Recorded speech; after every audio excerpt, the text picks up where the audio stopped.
Hello, welcome to my YouTube channel, or welcome back if you are a returning viewer. My name is Diamond, aka Lady Leo, and we're going to be swatching the ILNP Coven collection. So this was a fall collection that came out, I'm pretty sure this came out in September of 2024. I wanted to swatch it then, but I had a lot of other stuff that was on the docket for me, but I felt like it would have been a great collection to swatch at that time, considering I was, that's when Agatha All Along dropped, which is perfect timing, but that's okay. We're watching it in 2025. This is a 6-piece collection that contains 3 magnetics as well.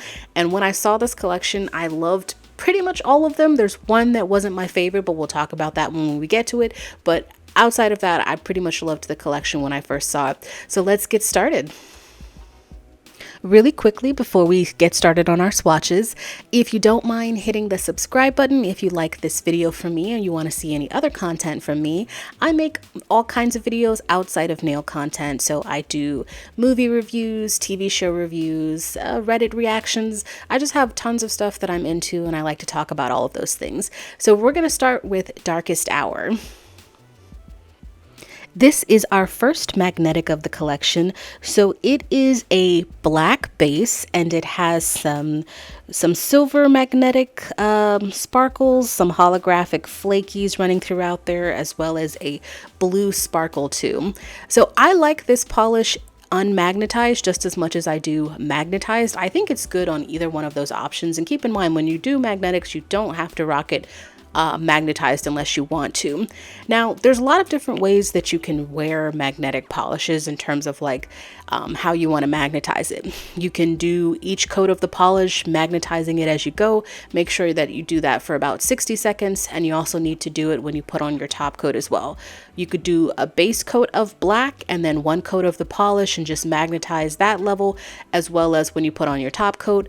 For me, what I'm doing is I'm putting on 1 coat of the polish unmagnetized, and then when I go to do the second coat, that's the level I'm magnetizing, and then I magnetize it a second time when I put on the top coat.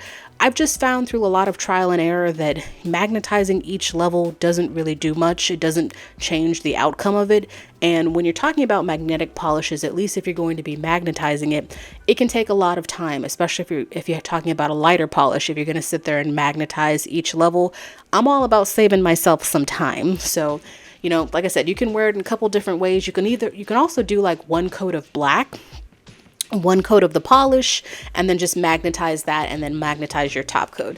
So yeah, there's a few different ways you can rock magnetic polishes if you're going to magnetize it. Do whatever works best for you. I do like how polishes look over black, but depending on the type of polish, it can change how it looks. So it really just depends on what you want to try. I think this combination is really good. I really like the base color.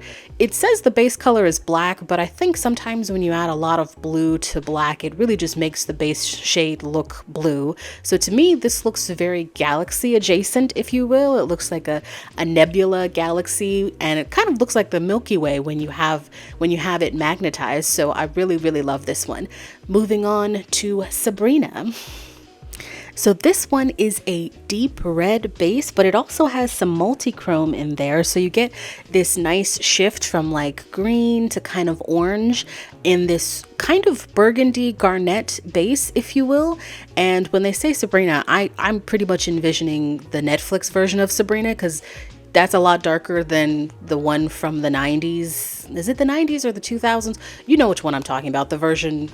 That version is a lot lighter than the one on Netflix. So when I'm thinking of Sabrina, I'm thinking of Sabrina from the Netflix version, which is a lot darker. I dig this shade so much. It is really dark though, so I think it's hard for it to come across like how pretty it is on camera. For whatever reason, the lights just kind of muddle it out a little bit, but this is such a really beautiful shade. So especially like when I move my finger around a little bit, you can definitely see that shift around the edges. And I think this is a really good addition to the collection. Another thing I think about this collection is that it's really, really cohesive. All right, moving on to our next shade, which is Bewitched. So Bewitched is a sort of blackened eggplant. So I think that's the best way to describe it, because it's it's very much a purple, but it's a very dark shade of purple. So you'll kind of see when I start to swatch this one that it doesn't show up on camera as well as like how pretty it is in real life. It's just a really dark shade, but it's a really beautiful eggplant that has some pink shimmers mixed throughout that, which I think makes it really nice and dynamic. But once I do get to the second coat, I think it's just it doesn't translate on screen as well as it is in the bottle. But I really like this color because when I think of like witches and covens, my mind immediately goes to blacks and purples and greens and oranges. But really, I think I'm more in like the dark spectrum, so like black and purple and reds. Sorry, and reds too. So for this one, I really think this is a really beautiful shade, and I feel like when you're looking at this one dead on, like it almost has like a glitter sparkling effect to it, like reflective glitter, but there's no glitter in here. So it comes across as being kind of sparkling, which I think is really fun. All right, going on to our second magnetic of the collection, Ritual. So for Ritual, this is described as being a teal shade that shifts to a black, or the stuff that's not magnetized shifts to black, and then you get like a nice sort of almost silver-like magnetization for this one, and then it also has some shimmers in there as well. So I think this one is really interesting because in the bottle, I feel like when I look at it in the bottle, it looks a lot more gray than it does teal to me, but I can definitely see the teal color on the first coat, and I quite like how this looks unmagnetized. So this is something that I would rock kind of either way depending on how I'm feeling. Once you do start to magnetize it, it does really bring the magnetic pigment into that harsh magnetic line, and like it does make the rest of the polish look black. So it does give you a very unique perspective when you rock it magnetized, and I like it both ways. For me, I kind of feel like if I'm gonna wear a magnetic polish, I'm gonna go through the work of magnetizing it, but I'm not gonna lie, sometimes I don't feel like magnetizing it. So it's good to have a polish that is very different magnetized than it is unmagnetized too, to give you some nice variance. So like this looks very different to me magnetized, because it comes across way more black once you magnetize it than it does as teal. So I think this one's really pretty, and we're gonna move on to Pyro, which is one of the most interesting ones I think of the collection. So for Pyro, this is described as being a dark gray sort of blue base color, and then it has a very strong sort of orange shift to it, which gives that almost like fire ember kind of look, like like a fire going in the fireplace but like dying down kind of vibe. I find this one to be the most interesting because I think it stands out the most to me, like when I look at the collection as a whole. And I don't mean that in a bad way, I just mean that it's the one that doesn't look like it vibes the rest with the rest of the collection, because comparatively speaking, it's a lot lighter than most of the polishes in the collection. And I don't know how I feel about it. I get what they were going for, but I guess when I think of Pyro, I think typically my mind goes straight to X-Men. But just if we're just talking about fire, I guess it wouldn't make sense to do like another red since there's already a red in this collection.